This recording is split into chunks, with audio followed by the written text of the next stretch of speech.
আসসালামু আলাইকুম দর্শক বন্ধুরা। তো আপনারা দেখতেই পাচ্ছেন আমাদের একটি সুন্দর গ্রামীণ পরিবেশের মধ্যে টিন শেড বাসার গেটের উপরে আমাদের কিন্তু সোলার প্যানেল স্থাপন করা হয়েছে। তো আপনারা দেখতেই পাচ্ছেন এই সোলার প্যানেল স্থাপনের মাধ্যমে এই যে আপনারা দেখতে পাচ্ছেন যে আমাদের টিন শেড যে বাসাটি আমাদের সম্মানিত কাস্টমারের, এই বাসাটিতে আর কখনোই বিদ্যুৎ বিল লাগবে না। অর্থাৎ শুধুমাত্র সোলারেই চলবে বাসাবাড়ির টিভি, ফ্রিজ, পানির pump, fan, light, rice cooker সহ A to Z। অর্থাৎ এই যে টিন শেড বাসা দেখতে পাচ্ছেন, এই বাসার সবকিছুই চলবে কিন্তু এই গেটের উপরে যে সোলারটি দেখতে পাচ্ছেন এই সোলার প্যানেলের মাধ্যমে।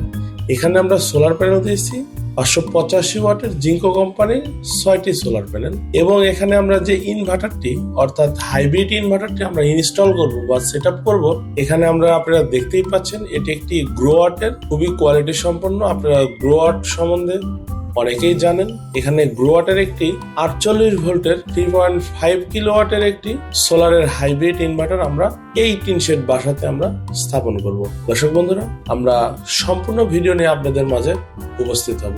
ধন্যবাদ।